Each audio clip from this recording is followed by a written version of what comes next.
hujan. Kak Wuli kehujanan, Wul. Boneka Wuli lihat itu kehujanan. Ayo kita ambil. Itu loh bonekanya, lupa. Hujan nanti diambilnya sama ayah. Tunggu tak ambil payung. No, stop.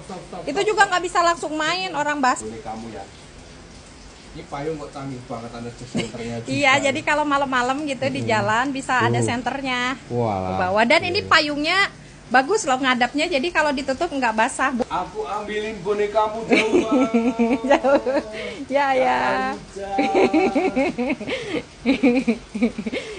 Udah jangan dikasihin ya, mau tak cuci. No. Basah nggak? Basah. Tuh kan perbedaannya. Biasanya kan kalau payung itu tuh ngadepnya kalau ditutup ke bawah, jadi netes. Kalau ini kan ke atas. Dari tadi ayah bingung apanya, katanya bedanya. Nah. Oh jadi kalau masuk mobil gitu, misalnya kehujanan terus masuk mobil nggak nyiprat.